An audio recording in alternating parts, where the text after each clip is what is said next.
Hello hello okay. Good evening अच्छा। Students. तो आज की क्लास स्टार्ट कर रहे हैं जिसमें है पहला टॉपिक अपना एक्सप्लेन थर्मल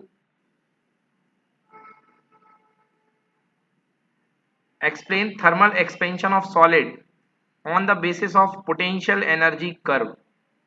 तो हमने कल बताया था कि जब आप किसी सॉलिड को गर्म करते हो तो थर्मल एक्सपेंशन हुआ करता है, ये सॉलिड जो होता है फैलने लगता है। इसके फैलने को ही हम क्या बोलते हैं? Thermal expansion. तो बच्चों होगा क्या, जब आप सॉलिड को गर्म करोगे तो हीट के कारण इसके जो दो मॉलिक्यूल हैं उनके बीच की डिस्टेंस बढ़ती जाएगी। उनके बीच की डिस्टेंस जो होगी एक मैक्सिमम लिमिट तक बढ़ेगी, उसके बाद ये डिस्टेंस नहीं बढ़ सकती है ना। ये डिस्टेंस उसके बाद नहीं बढ़ सकती है। तो यही हम देखने वाले हैं कि डिस्टेंस के साथ इसकी पोटेंशियल एनर्जी में क्या फर्क पड़ेगा। इसकी पोटेंशियल एनर्जी में क्या फर्क पड़ेगा। चलिए पढ़िए बेटा क्वेश्चन नंबर 20 से। हर्षिता एक्सप्लेन।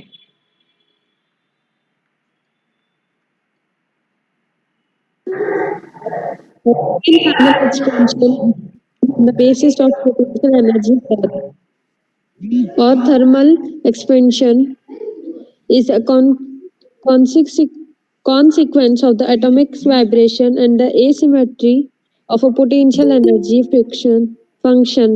Explain. जी हाँ, तो दूसरे क्वेश्चन में ये बोला गया है कि प्रूफ करिए कि जो दूसरे पार्ट में हमें ये बोला गया है कि प्रूफ करो कि जो थर्मल एक्सपेंशन होता है, कॉन्सिक्वेंस मतलब परिणाम होता है एटॉमिक वाइब्रेशंस का, एंड एसिमेट्री, एक होती है सिमेट्री और एक होता है asymmetry of potential energy function. Explain. ठीक है। देखिए बच्चों, इसके पहले हमने जो चैप्टर पढ़ा था, कौन सा? Properties of material. उसमें आपको पता होगा कि हमने पोटेंशियल एनर्जी कर्व बनाया था। तो ये हुआ करता था यू किसके बीच में? आर के बीच में। आर क्या हुआ करती थी? एंटर एटॉमिक डिस्टेंसेस, मतलब दो एटम के बीच की डिस्टेंसेस के बीच में हमने ग्राफ बनाया था। और वो ग्राफ कैसा आता था, मैं इसी के ऊपर प्लॉट कर देता हूं बच्चों। ये ग्राफ जो है ये इस तरीके से आया करता था। ये ग्राफ इस तरीके से आया करता था, आप लोग को ये शायद भूला ना हो, मैंने आप लोग को ये पढ़ाया था। एक दो लोग फ्रेंड हो, ओके, अगर आप पास में रहोगे तो रिपल्सिव एनर्जी होगी, एक निश्चित कंडीशन पे इक्विलिब्रियम आ जाता है, वहां पे एनर्जी जीरो हो जाती है। बट जब आप दूर जाने लगते हो तो अट्रैक्टिव एनर्जी बढ़ती है बढ़ती है बढ़ती है, बट वो फिर से कम होने लगती है। तो ये ग्राफ आपको रिकॉल करना चाहिए। ये ग्राफ मैंने आप लोग को बताया था। यस, ये ग्राफ था। अब आइए पढ़ते हैं कि होता क्या है। हाँ जय, आवाज आ रही है? जय, ओके। चलिए, molecular expansion of thermal molecular explanation of thermal expansion. Thermal expansion का molecular explanation as shown in the figure 11.16, the graph between potential energy U of R of two neighboring atoms in a crystalline solid and their interatomic separation R is a asymmetric parabola। अगर मैं पहले की बात करूं तो एक आपके पास जो फंक्शन है ये है असिमेट्रिक पैराबोला। ये ग्राफ किसका है? ये दो कोई एटम ले गए हैं और दोनों एटम की डिस्टेंसेस को बढ़ाया जा रहा है, तो हमें ये मिलने वाला ग्राफ है। ठीक। At temperature T0 equal to 0 kelvin the atoms remains in the equilibrium. T0 equal to 0 kelvin, जब जिस समय टेम्परेचर 0 होता है तो उस समय atom remains in equilibrium. At the temperature T0 equal to 0 Kelvin, the atoms remains at equilibrium separation R naught and their oscillation energy E0 is minimum। हाँ जी, देखिए ये कह रहे हैं कि अगर आप टेम्परेचर को कर देते हैं टी नॉट, टी नॉट कौन सा टेम्परेचर है? ये 0 केल्विन टेम्परेचर है। T not equal to 0 kelvin, मतलब यहां पर बात हो रही है 0 केल्विन की। तो अगर आप 0 केल्विन पे हैं, 0 केल्विन मैंने बताया था एब्सोल्यूट 0, उस समय इनके बीच की डिस्टेंस मानी गई है R नॉट। और ये माना गया है कि इस समय पे जो एनर्जी होगी वो मिनिमम होगी, उस एनर्जी का नाम दिया गया है ई नॉट। यस, लिखा हुआ है एनर्जी ऑसिलेशन एनर्जी मिनिमम होती है ई not. As the temperature increases, the energy of the atom increases and they start vibrating about their equilibrium position with the interatomic separation oscillating between the minimum and maximum values R minimum and R maximum. The average interatomic separation becomes R equal to R minimum plus R maximum by 2. तो बच्चों जैसे आप temperature बढ़ाते हो, जैसे आप temperature बढ़ाते हैं, तो ये जो एटम हुआ करता है, ये जो एटम हुआ करता है टेम्परेचर बढ़ाने के साथ, हर एटम अपनी पोजीशन से एक मिनिमम वाइब्रेशन और एक मैक्सिमम वाइब्रेशन तक वाइब्रेट करता है। तो हम एवरेज रेडियस निकाल लेते हैं, एवरेज सेपरेशन निकाल लेते हैं, कितना हो जाता है दो एटम के बीच का, R minimum plus R maximum upon 2। तो ये देखिए यहाँ पे क्या है, मिनिमम एनर्जी है। अब ऊपर देखिए एनर्जी बढ़ती जा रही है। अगर आप टेम्परेचर आपने T1 ले लिया, जहाँ पे T1 जो है वो ग्रेटर देन T0 है, तो जो आपका ग्राफ है वो उठ करके जो है यहाँ पे आ जाएगा, इस लेवल पे आ जाएगा। Clearly, as the temperature increases, the amplitude of the vibration of the atom increases due to the asymmetry of the potential energy curve. The equilibrium position shift to the right on the curve as shown by the dashed inclined line. तो बेटा देखिए जो यहाँ पे equilibrium है वो shift होकर के यहाँ पे आ जाएगा। यस, तो फर्स्ट पोजीशन में इक्विलिब्रियम शिफ्ट होकर के यहाँ पे आ जाएगा R1 पर, अगर आपने टेम्परेचर बढ़ाया तो। दूसरा पोजीशन अगर आप टेम्परेचर और बढ़ा रहे हैं तो आपका जो इक्विलिब्रियम है, सॉरी R1 पर नहीं है A1, ठीक है, R1 डिस्टेंस मतलब यहाँ पे पहुंच जाएगा। सेकेंड पोजीशन में जो आपका इक्विलिब्रियम है वो यहाँ पे पहुंच जाएगा, और अगर आप टेम्परेचर और कर रहे हैं तो आपका इक्विलिब्रियम यहाँ पे पहुंच जाएगा। इक्विलिब्रियम मतलब मिनिमम एनर्जी जो है यहाँ पे पहुंच जाएगी। हाँ, इसका मतलब क्या हो रहा है, that is the average atomic interatomic separation increases. Thus, in consequence of this increase in the average interatomic separation with the temperature that a solid expand when heated, और interatomic separation के कारण जो solid होता है वो heat होने लगता है। ठीक है ना। यस, देखिए क्या कह रहे हैं यहाँ पे, R3 is greater than R2 is greater than R1। सबसे ज्यादा डिस्टेंस R3 की है, फिर R2 की है, फिर R1 की है। Similarly A3 is greater than A2 greater than A1, और E3 की एनर्जी जो होगी वो सबसे ज्यादा, E2 उससे कम, E1 उससे कम और E0 उससे कम। मतलब सबसे लोएस्ट एनर्जी लेवल ये होगा और सबसे हाईएस्ट एनर्जी लेवल ये होगा। एंड T3 टेम्परेचर 3 सबसे ज्यादा, फिर T2, फिर T1, फिर T0। तो ये है potential energy curve QR of the two adjacent atom in a crystalline solid versus interatomic separation R। interatomic separation R के बीच में कर्व ये बन रहा है। चलिए समझ में आ गया कि फिर से एक्सप्लेन करूं, बताइए। दिस इज नॉट इंपॉर्टेंट, इसके आने के चांसेस कम है, कम क्या ना के बराबर है। So this is not important, but concept clear हुआ कि नहीं हुआ बच्चों? Hello Harshita, yes sir. Okay, clear और नॉट क्लियर? Clear sir. चलिए देखिए एक बार मैं फिर से बता देता हूँ हो क्या रहा है यार। बच्चों हो ये रहा है कि आपके पास इसके पहले मैंने आपको जब कर्व पढ़ाया था तो आपको याद होगा जो एनर्जी कर्व जाता था वो कैसा जाता था, बस इतना ध्यान रखो। आपको याद होगा जो एनर्जी कर्व जाया करता था वो इस तरीके से जाया करता था। याद आ गया? हाँ, तो अगर आप टेम्परेचर बढ़ाओगे तो ये जो लोअर लेवल है, ये जो लोअर लेवल एनर्जी का है, ये शिफ्ट होकर के बच्चों ऊपर आ रहा है, बस और कुछ नहीं हो रहा है।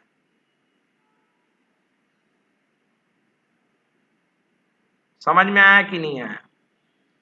ये देखो ये शिफ्ट होकर के ऊपर आ रहा है, बस यही तो हो रहा है। ये देखो ये लोअर लेवल का पॉइंट ये है, फिर ये है, फिर ये है। डन? बोलो। Yes sir. ओके चलिए देखिए अगला question, what is meant by thermal stress? Deduce an expression for the thermal stress developed in a rod fixed by both ends rigidly. Thermal stress का मतलब क्या है ये समझो बच्चों। मान लो तुम्हारे पास कोई दो फिक्स पॉइंट है, फिक्स एंड है, इनके बीच में तुमने कस करके एक रॉड जो है कस दी है। दो एंड के बीच में एक रॉड कस दी है, बोलो यस। यस। अब बेटा जब आप मान लो इसको गर्म करोगे, अगर आप इसको गर्म करोगे तो ये रॉड एक्सपेंड होगी कि नहीं होगी बताओ? एक्सपेंड होगी ना। Yes sir. तो यहां भी इसको धक्का लगेगा और यहां भी धक्का लगेगा, लगेगा कि नहीं लगेगा? लगेगा सर। धक्का मतलब फोर्स, और वो जो फोर्स पर यूनिट एरिया कहलाएगा वही कहलाएगा बच्चों थर्मल स्ट्रेस। क्लियर हुआ कि नहीं हुआ बोलो? वो जो फोर्स पर यूनिट एरिया बनेगा बच्चों वही बनेगा थर्मल स्ट्रेस। ठीक है, तो क्वेश्चन नोट कर लीजिए, what is meant by thermal stress. Thermal stress से आप क्या समझते हैं और इसके लिए रिलेशन बनाइए। देखिए what is meant by thermal stress and deduce the relation for it, और इसके लिए एक रिलेशन डेवलप करो। चलिए तो पढ़ते हैं भाई थर्मल स्ट्रेस क्या हुआ करती है। जय, आवाज आ रही मेरी?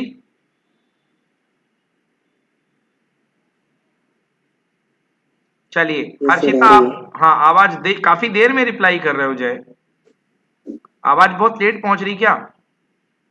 सर उधर रिप्लाई सर देर में पहुंच, ये सर देर में पहुंच रही है सर। ठीक है, पढ़ो थर्मल स्ट्रेस, रीडिंग करो, what is thermal stress.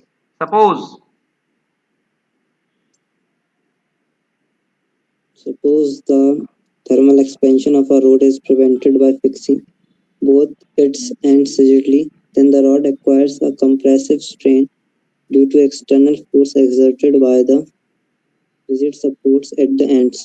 The corresponding stress set up in the rod is called the thermal stress. Thermal stress is the force set up per unit cross-section area of a body when its thermal expansion or contraction is resisted. Consider a rod of length L and the area of cross-section A with both ends fixed between rigid support. The rod is heated to increase its temperature by delta T. Fractional change in the length of rod delta L by L is equals to alpha delta T. Young modulus Y is equals to F by A upon delta L by L. Thermal stress is equals to F by A is equals to Y into delta L upon L. So Y is equals to Y alpha delta T. Yes. For a sufficient rise of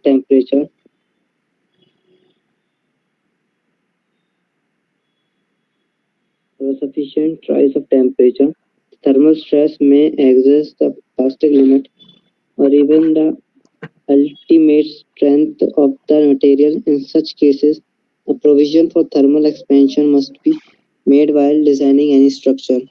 Yes, exactly. ये है thermal stress का derivation. तो करना क्या है, बस ज्यादा मुश्किल नहीं है बच्चों। आप लोग सब जानते हो कि delta L is equal to क्या हुआ करता है, एल अल्फा डेल्टा टी, मैंने कल पढ़ाया था। तो delta L upon L is equal to क्या बन गया बच्चों, अल्फा डेल्टा टी। याद है ये क्या थी, what is these are called strain, change in length upon original length. Now Young modulus equal to क्या होता था बच्चों, F upon A, force per unit area, stress upon strain. तो बेटा यहां से फोर्स पर यूनिट एरिया कितना आ जाएगा, gamma multiplied by delta L upon L, और डेल्टा एल अपॉन एल की वैल्यू कितनी है, अल्फा डेल्टा टी। तो आंसर आ गया gamma alpha delta T. Done, कोई प्रॉब्लम हो तो बताइए। Gamma alpha delta T. Clear हो रहा है कि अगर आप टाइप राइज ऑफ टेम्परेचर करोगे तो टेम्परेचर बढ़ने के साथ साथ थर्मल स्ट्रेस भी बढ़ता जाएगा। थर्मल स्ट्रेस में एक्सीड द इलास्टिक, और हो सकता है कि थर्मल स्ट्रेस इतना ज्यादा बढ़ जाए कि वो इलास्टिक लिमिट के बाहर हो जाए। इसलिए जब भी कोई ब्रिज वगैरह बनाते हैं या कोई भी स्ट्रक्चर बनाते हैं तो थर्मल स्ट्रेस का ध्यान रखा जाता है। चलिए अगला क्वेश्चन है question number 22। Mention some application of thermal expansion in daily life. Practical application of thermal expansion पढ़िए Harshita.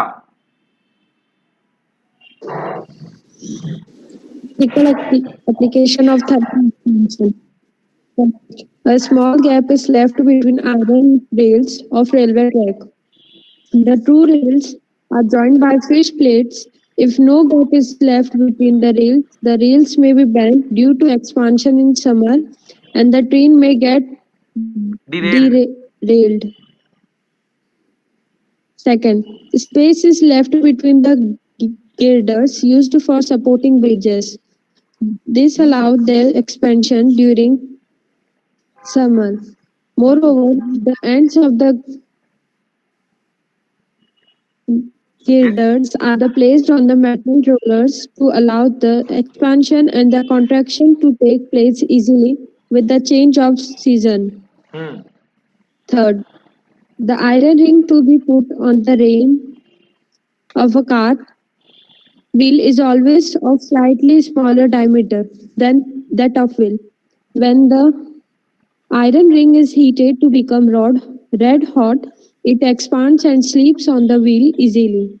When it is cooled, it contracts and grip the wheel firmly.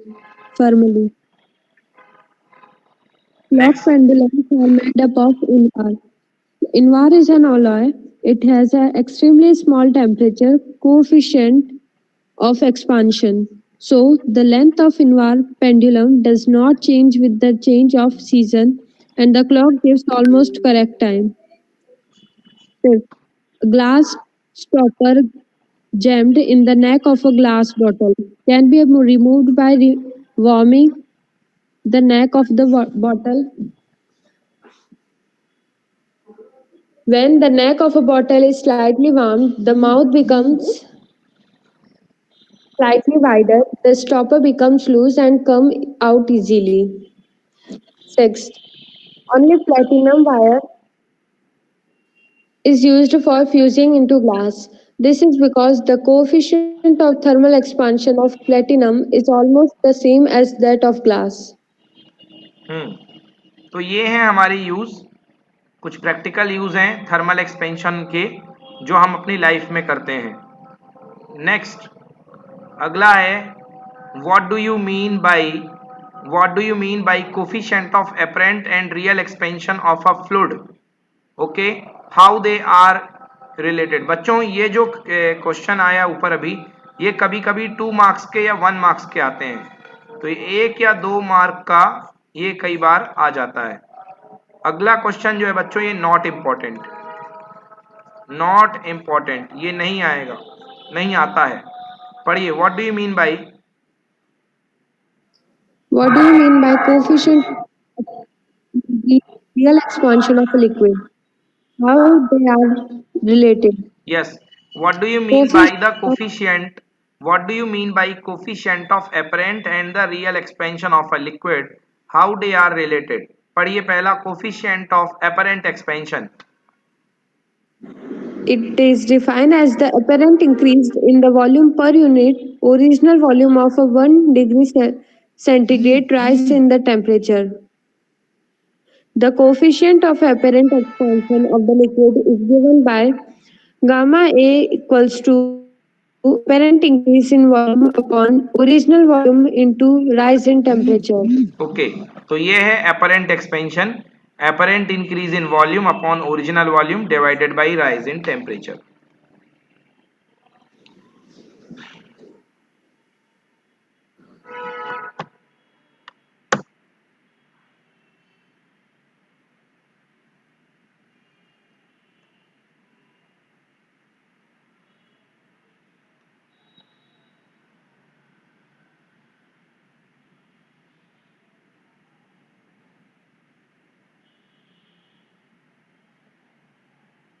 Yes.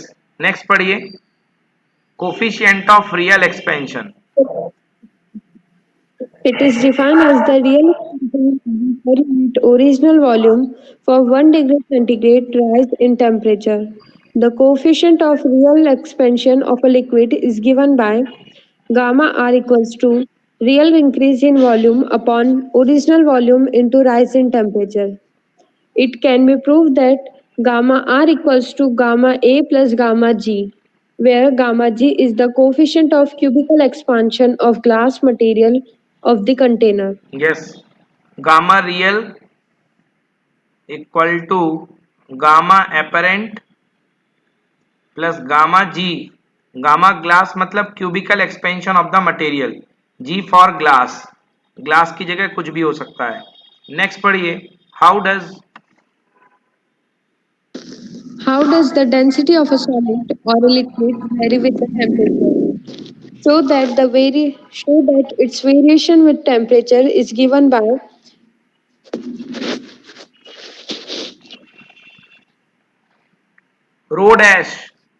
Row dash equal to rho 1 minus gamma delta T, where gamma is the coefficient of cubical expansion. पढ़िए variation. variation of a density with temperature. When a given mass of a solid or a liquid is heated, its volume increases and hence density decreases. If V and V dash are the volume and rho dash are the densities of a given mass and at temperature T and T plus delta T respectively, then V dash आवाज नहीं आ रही बेटा. Then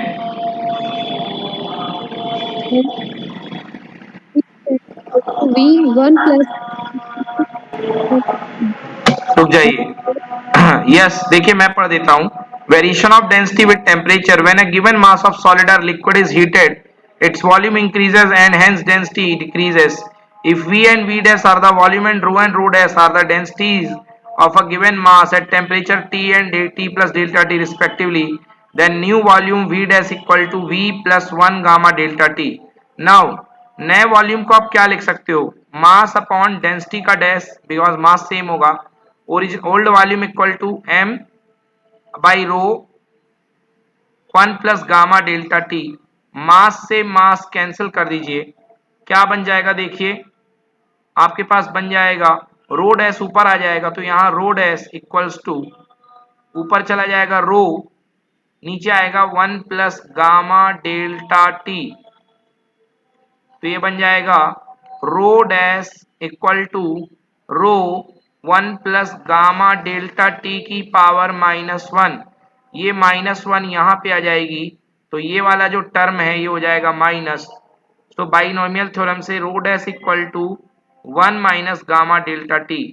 तो clear आ रहा है कि clearly the density of solid और liquid decreases with increase in temperature. अगर टेम्परेचर इंक्रीज करेंगे तो ये टर्म सब्ट्रैक्ट हो रहा है तो रो डैश क्या होगा? डिक्रीज होगा. चलिए समझ में आ गया. रो डैश जो होगा डिक्रीज होगा टेम्परेचर इंक्रीज करने के साथ में. हाँ नेक्स्ट पढ़िए Harshita. What is meant by anomalous. Anomalous का मतलब विचित्र. एनामोलस का मतलब विचित्र expansion of water. Next. how the fishes can survive in the extreme winter when ponds and lakes are frozen. हाँ जब लेक्स और पाउंड जम जाते हैं तो बताइए कि जो आपकी विंटर जो फिशेस होती हैं वो कैसे सरवाइव कर पाती हैं. एनामोलस बिहेवियर देखिए पानी का क्या है. पानी का एनामोलस बिहेवियर ये है बच्चों की, पानी का जो वॉल्यूम हुआ करता है, पानी का वॉल्यूम जो होता है वो 4 डिग्री सेंटीग्रेड पर सबसे कम होता है. सबसे कम 4 डिग्री सेंटीग्रेड पर सबसे कम होता है. और जैसे जैसे आप टेम्परेचर बढ़ाते हो पानी का वॉल्यूम बढ़ता जाता है. और आपको पता होगा density equal to mass upon volume. तो जिस समय वॉल्यूम सबसे कम है उस समय डेंसिटी सबसे ज्यादा होगी. तो 4 डिग्री सेंटीग्रेड पर पानी की डेंसिटी सबसे ज्यादा होती है. मतलब पानी 4 डिग्री सेंटीग्रेड पर सबसे गाढ़ा हुआ करता है. सबसे गाढ़ा. ठीक है ना. और अगर 4 डिग्री से कम करोगे तो पानी की डेंसिटी कम हो जाएगी. 4 डिग्री से ज्यादा करोगे तो भी पानी की डेंसिटी कम हो जाएगी। ठीक है, ओके, पढ़िए, इसी बात को बोलते हैं एनामोलस बिहेवियर। पढ़िए, almost Almost all liquid state, but the water behaves in a peculiar manner. When water at a 0 degree centigrade is heated, its volume decreases and therefore its density increases until its temperature reaches 4 degrees centigrade. Above 4 degrees centigrade, the volume increases and therefore the density decreases. Thus, water at 4 degrees centigrade has the maximum density. Figure A shows the variation of a volume of a 1 kg of water as the temperature increases from 0 degree centigrade to 100 degrees centigrade. B shows the variation of a density of a water with temperature from 0 degree to 10 degree centigrade. Yes, तो ये देखिए graph दिए हुए हैं। एक में देखिए 0 to 100 में आपका वॉल्यूम बढ़ता दिखाई दे रहा है और वॉल्यूम कम कितने पे है? सबसे कम 4 डिग्री सेंटीग्रेड पे है। और एक 0 से 10 में देखिए जैसे जैसे वॉल्यूम बढ़ेगा वैसे डेंसिटी क्या हो रही? कम हो रही इस तरफ। और 4 डिग्री सेंटीग्रेड पर डेंसिटी सबसे ज्यादा है। तो ये ग्राफिकल वेरिएशन है इसका।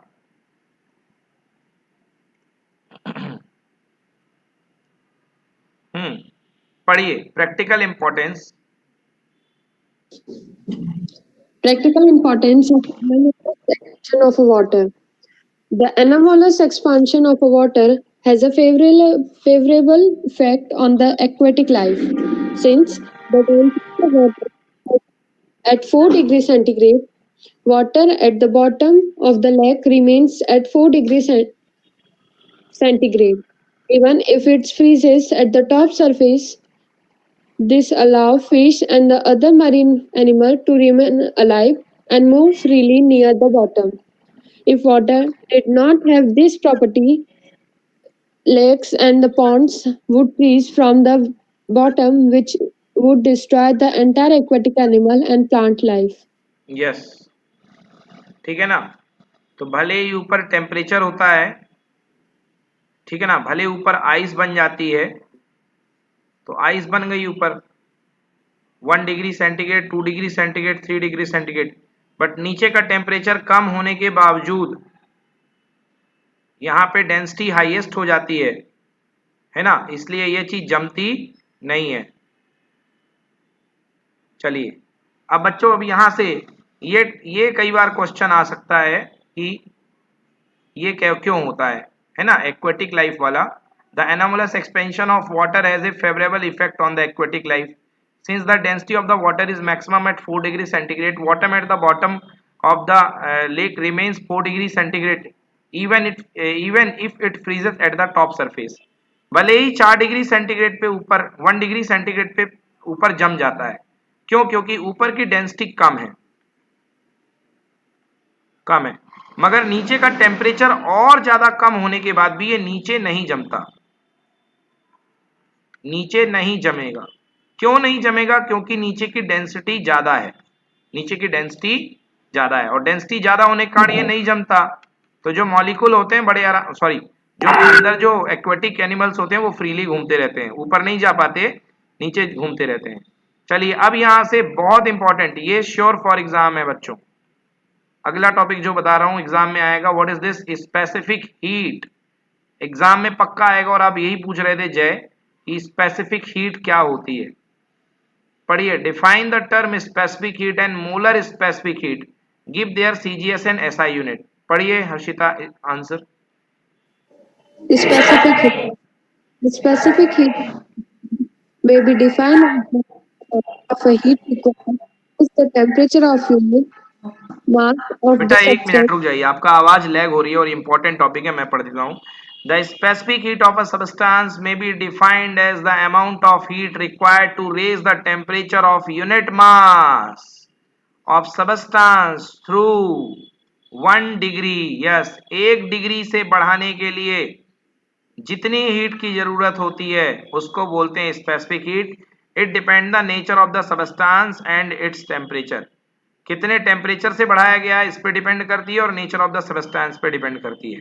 If an amount of delta Q is needed to raise the temperature of mass m and substance through 1 degree delta t, then specific heat is given by, देखिए आपने स्पेसिफिक हीट निकालनी है m, मतलब कि यदि मान लो आपके पास कोई m ग्राम का सब्सटेंस है, ऐसे समझो बच्चों इसको, हाँ आपके पास m किलोग्राम की कोई बॉडी है, m किलोग्राम की कोई बॉडी है और आप इसका टेम्परेचर बढ़ा करके डेल्टा टी से चेंज कर देते हो, डेल्टा टी से आप इसको चेंज कर देते हो, तो स्पेसिफिक हीट क्या होगी, और ऐसा करने में आपको कितनी हीट देनी पड़ी है, डेल्टा क्यू हीट देनी पड़ी है। तो specific heat equal to amount of heat given to raise the temperature by unit degree centigrade per unit kilogram. Yes, तो सी का वैल्यू लिख लो बच्चों, सी का formula delta Q upon M delta T.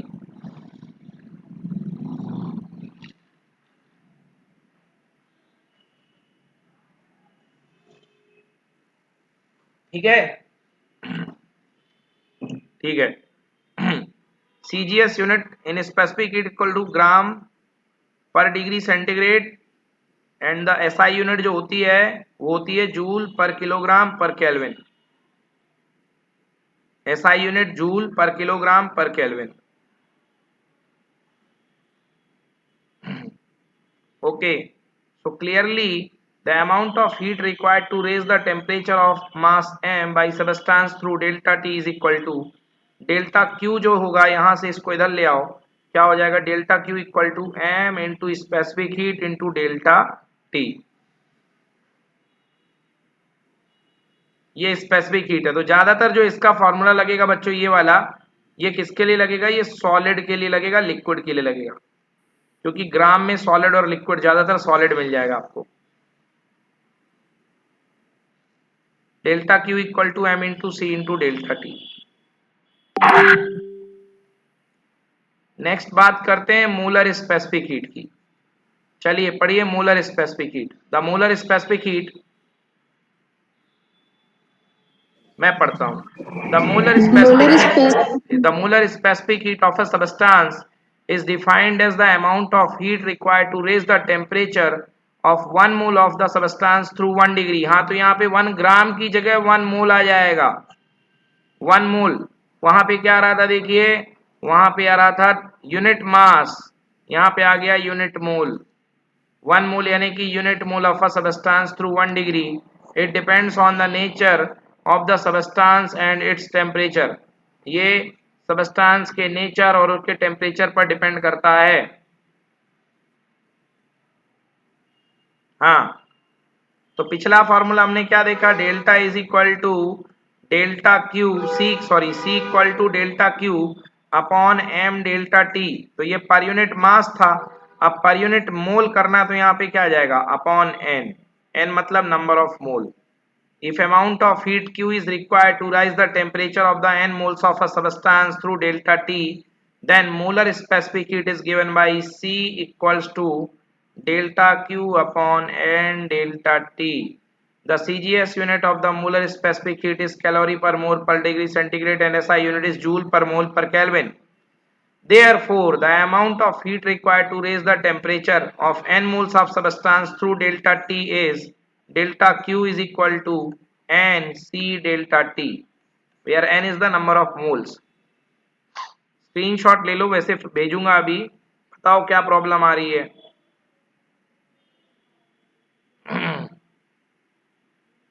कोई प्रॉब्लम है क्या इसमें?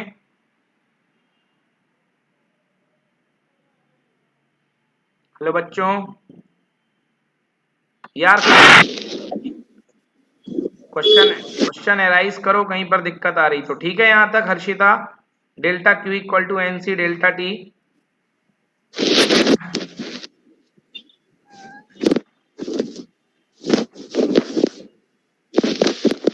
Hello,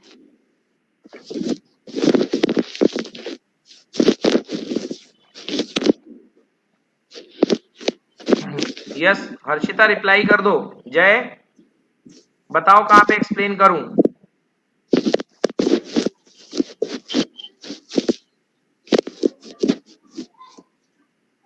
Yes, sir. थोड़ा तेज बोलो बेटा, आवाज बहुत कम आ रही है।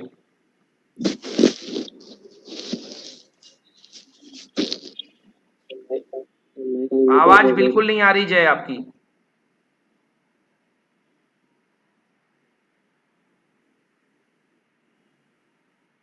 बोलो भाई।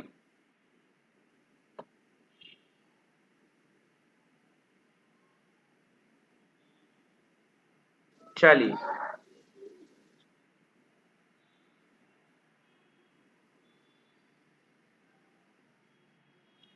ओके, नेक्स्ट अगला question important. Next question is define the term heat capacity and water equivalent, give the CGS and SI unit। आपको बताना है कि हीट कैपेसिटी क्या होती है और वाटर इक्विवेलेंट क्या होता है, और साथ ही साथ SI और CGS यूनिट क्या होती है। देखिए, heat capacity, yes, the heat capacity of a body is defined as the amount of heat required to raise its temperature through 1 degree। ठीक है ना, किसी बॉडी की टेम्परेचर को 1 डिग्री से बढ़ाने के लिए जो हीट की रिक्वायरमेंट होती है उसको क्या बोलते हैं, हीट कैपेसिटी। तो हमने देखा था हीट का फॉर्मूला क्या होता है, Q is equal to M into C into delta T. तो यहाँ पे डेल्टा टी कितना पुट कर दो बच्चों, डेल्टा टी पुट कर दो 1 डिग्री सेंटीग्रेड।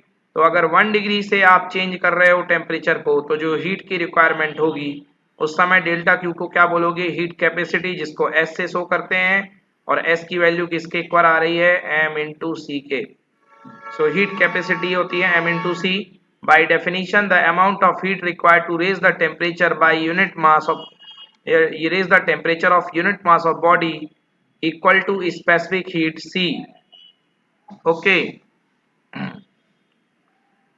heat capacity या thermal capacity, the heat capacity of the body is defined as the amount of heat required to raise its temperature through 1 degree। by definition the heat required to raise the temperature of unit mass। तो अगर आप heat की जगह mass unit ले लोगे तो unit mass के लिए जो थर्मल कैपेसिटी होगी इक्वल, वो किसके इक्वल होगी, हीट कैपेसिटी के लिए, हीट कैपेसिटी के मतलब यूनिट मास के लिए m इक्वल टू 1 होता है, और हीट कैपेसिटी क्या होती है, m इंटू सी। m की वैल्यू 1 कर दो तो s किसके इक्वल आ गया, c के इक्वल। तो heat capacity equal to mass into specific heat, s equal to mc। The CGS unit of the heat capacity equal to calorie per degree centigrade. Heat capacity की जो unit होती है वो होती है कैलोरी पर डिग्री सेंटीग्रेड।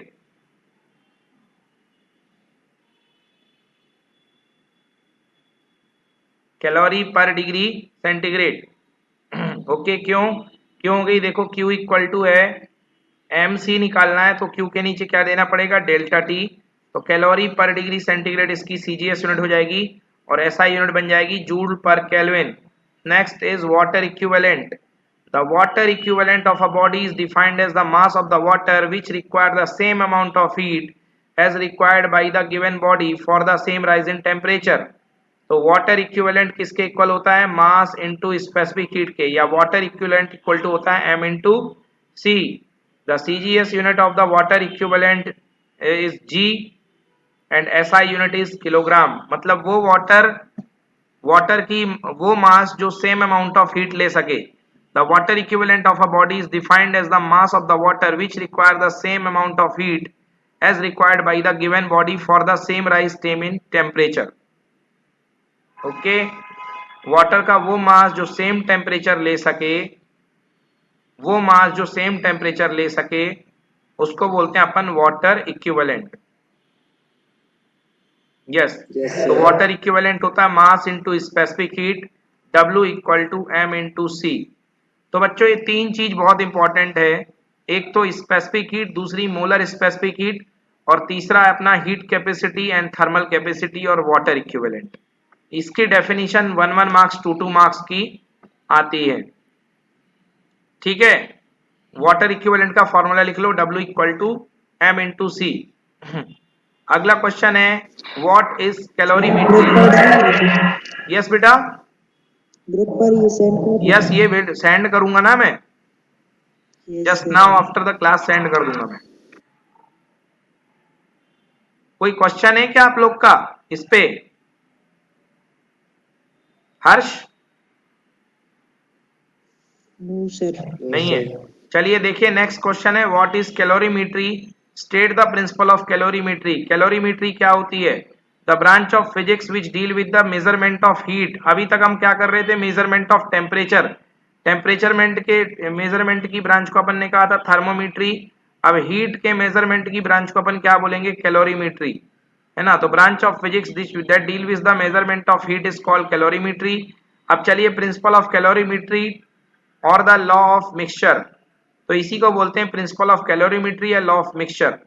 तो whenever two bodies of different temperature are placed in contact with one another they share heat till the temperature becomes equal. मैंने बताया था कि बॉडी जो होती है तब तक टेम्परेचर देगी, सॉरी हीट देगी, जब तक कि दोनों का टेम्परेचर इक्वल ना हो जाए।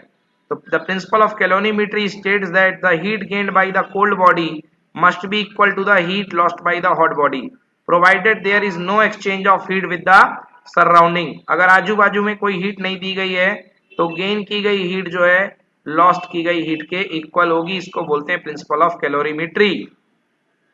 चलिए अब देखिए हीट निकालने के लिए किसका यूज करते हैं बच्चों? कैलोरीमीटर का। कैलोरीमीटर का यूज किया जाता है हीट कैलकुलेट करने के लिए, हीट कैलकुलेट करने की डिवाइस है। ठीक है, तो